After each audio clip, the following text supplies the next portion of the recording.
Hare Krishna, Krishna Krishna, Hare Hare, Hare Rama, Rama Rama, Hare Hare, Hare Krishna, Krishna Krishna. And now we begin Part 4, Yamaraj's Instructions on the Holy Name, and Chapter 19, Erasing All Doubts, from Canto 1, Chapter 3, texts 1 through 11 of the Srimad Bhagavatam.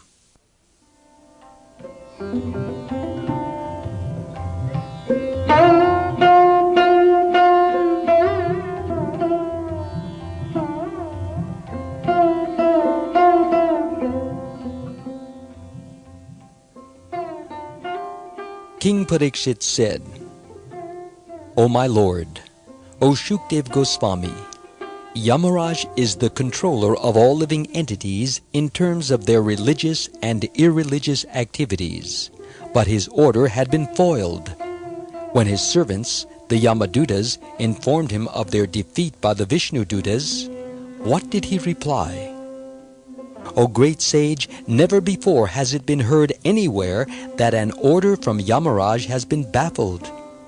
Therefore, I think that people will have doubts about this that no one but you can eradicate.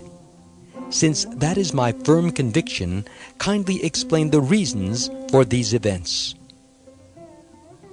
Sri Shukdev Goswami replied, My dear king, when the order carriers of Yamaraj were baffled and defeated by the order carriers of Vishnu, they approached their master, the controller of Samyamani Puri, and master of sinful persons, to tell him of this incident. The Yamadutas said, Our dear Lord, how many controllers are there in this material world? How many causes are responsible for manifesting the various results of activities performed under the three modes of material nature? If in this universe there are many judges who disagree about punishment and reward, their contradictory actions will neutralize one another, and no one will be punished or rewarded. Otherwise, if their contradictory acts fail to neutralize one another, everyone will have to be both punished and rewarded. Since there are many different karmis, or fruitive workers, there may be different judges to give them justice. But just as one central emperor controls different departmental rulers, there must be one supreme controller to guide all the judges.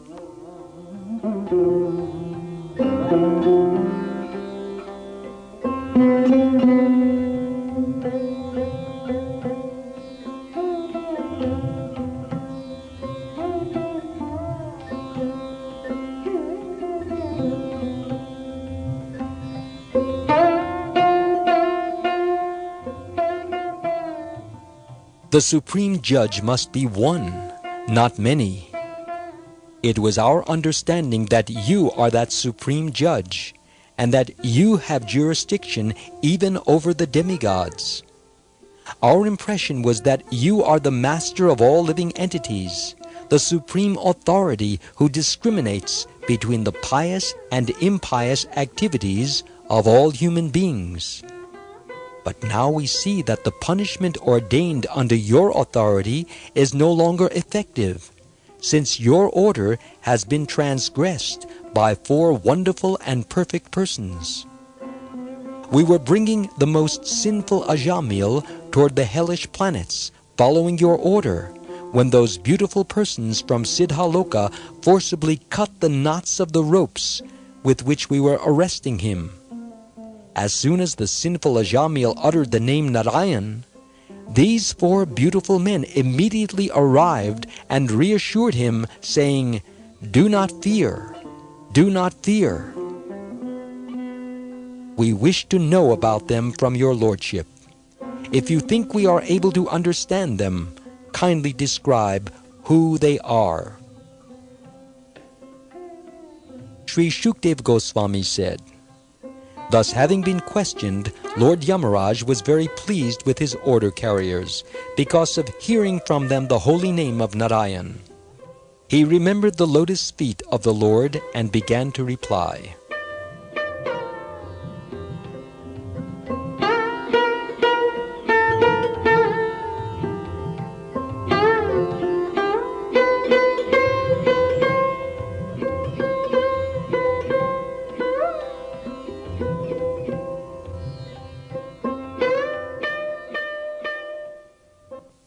Purport. Maharaj Pariksit became astonished and asked Shukdev Goswami, quote, "How is it possible for anyone to surpass the order of Yamaraj?" Unquote. Nobody can supersede a warrant issued by the police magistrate. Similarly, Yamaraj is the chief of the universal police, and he acts on behalf of the Supreme Personality of Godhead, Krishna. Yamaraj's business is to arrest all the criminal living entities and subject them to punishment in his region, Yamaloka. Sinful persons are taken there and put into various hellish conditions. The case of Ajamil, however, is exceptional. The Yamadutas were ordered to arrest him and bring him to the court of Yamaraj, but the Vishnudutas released him from their grasp. The Vishnudutas' interference with the Yamadutas was apparently unlawful, but just as Lord Vishnu can do anything, his messengers can likewise nullify any order in the material world. That is the power of the Supreme Lord. In the material world, no one has the authority or power to check the orders of Yamaraj, but the Vishnudutas acted under the higher authority of the Supreme Lord. When the Yamadutas returned to Yamaloka, they immediately went to Yamaraj and asked, "How is it that we were checked from carrying out our duty? My dear Lord, how many controllers are there? Are you the only controller, or are there many other controllers?" Less intelligent men think that a particular demigod, such as Indra, Surya, or Chandra, is supreme. This is like thinking the policeman on the street is all-powerful within the state. There are so many police constables controlling the crowd in the street, but only foolish persons do not understand that above the constables are many higher officers, all the way up to the police commissioner, the governor of the state, and the president. The Yamadutas simply carried out the orders of Yamaraj, thinking him to be the supreme controller, and this was the first incident in which they were stopped from executing his orders.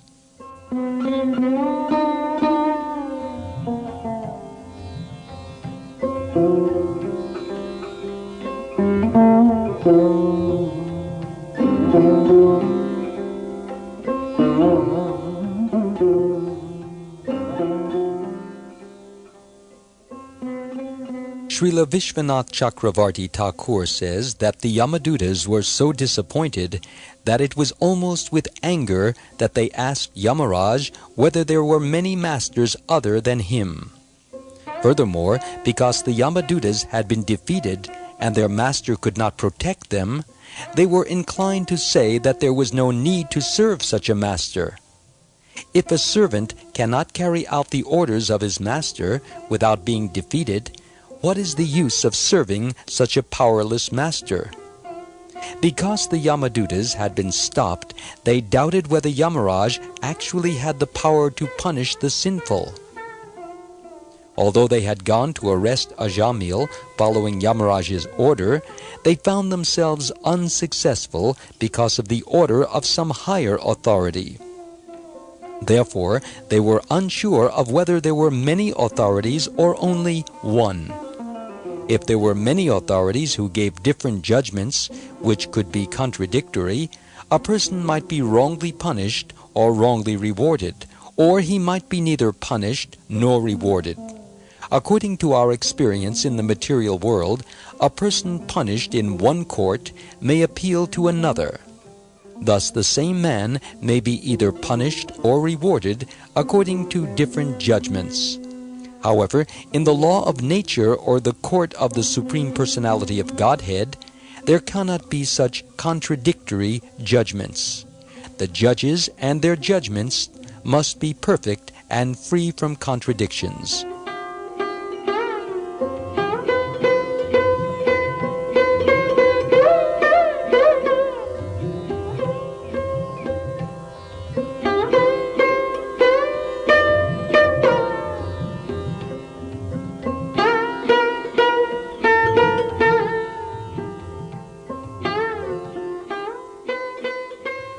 Actually, the position of Yamaraj was very awkward in the case of Ajamil, because according to everything they had been taught by Yamaraj, the Yamadutas were right in attempting to arrest Ajamil, but the Vishnudutas had baffled them.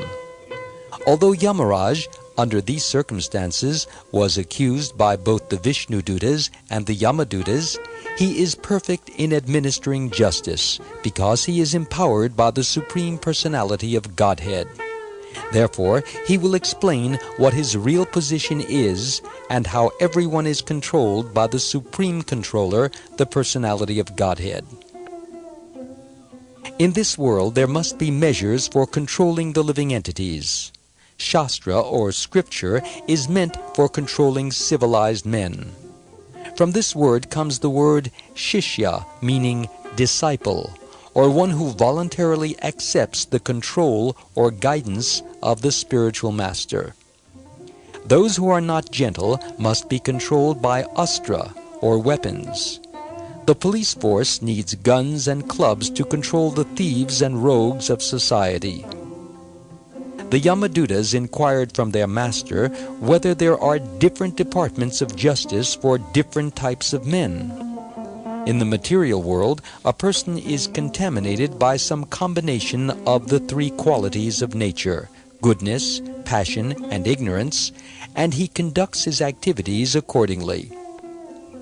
Symptoms of one chiefly under the influence of the mode of ignorance are laziness, excessive sleeping, and uncleanliness. The main symptom of one chiefly under the influence of the mode of passion is a strong desire to exploit material nature and other living entities for one's own sense enjoyment. And the chief symptom of one under the influence of the mode of goodness is knowing things as they are. To such a person, everything is revealed in its proper way.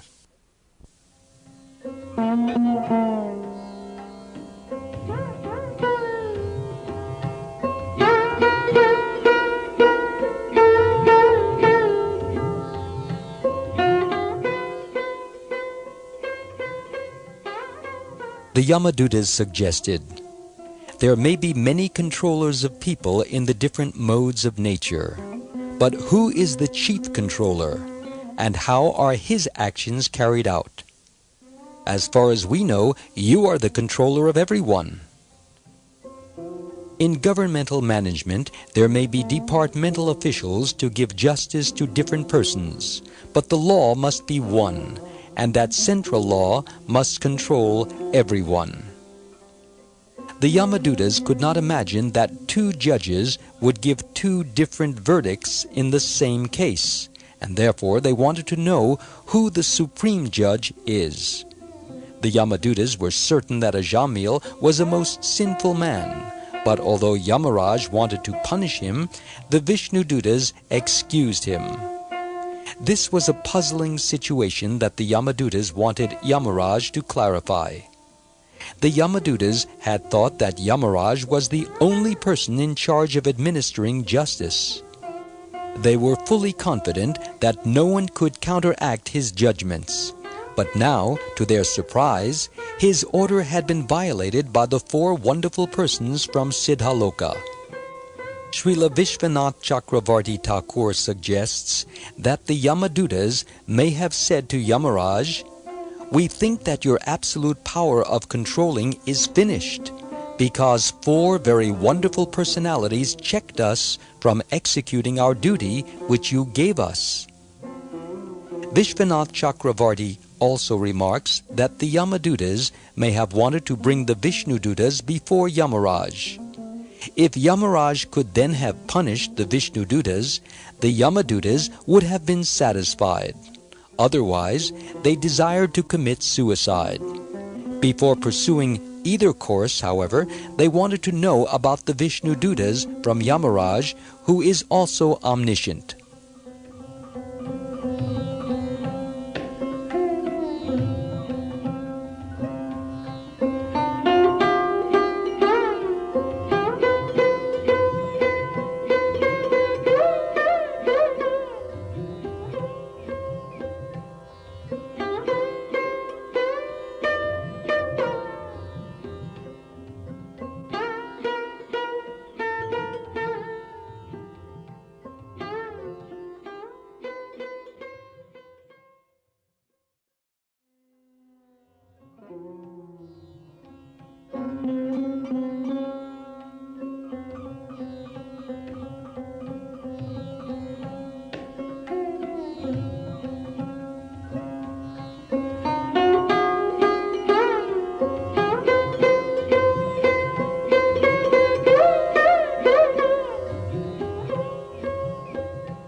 The Yamadutas said, "We wish to learn from you what are the actual facts regarding this incident. If you think that we shall be able to understand, please enlighten us." This is the way of inquiring submissively from superiors, not challenging. We shall always find that Maharaj Pariksit, Arjun, and anyone else executing this process of spiritual enlightenment inquires with humble submission and a mood of service. Merely because we put a question to our superior does not mean that he is obliged to answer us. Sometimes he may refuse if we are not able to comprehend the answer. We cannot demand. Inquiry, submission, and service are the way to knowledge. Whenever Maharaj Pariksit questioned Shukdev Goswami, he said very submissively, "If you think that I shall be able to understand, please answer this question." Before Yamaraj replied to the Yamadutas, he first remembered the lotus feet of the Supreme Personality of Godhead, Krishna. Just as the subordinate puts the question to his superior with a submissive attitude, similarly, the superior is not proud, boasting, "Yes, I can answer your question." He remembers the lotus feet of the Lord and prays, "Whatever you help me to speak, I'll answer." As long as the teacher is not proud and the disciple is not disobedient, puffed up, or impudent, they can exchange spiritual questions and answers. One should not inquire in a challenging mood, and the one who answers should remember the lotus feet of the Lord, so that the right answer will be given. Yamaraj was very pleased with his servants, because they had chanted the holy name of Narayan in his dominion. Yamaraj has to deal with men who are all sinful, and who can hardly understand Narayan. Consequently, when his order carriers uttered the name of Narayan, he was extremely pleased, for he is also a Vaishnav.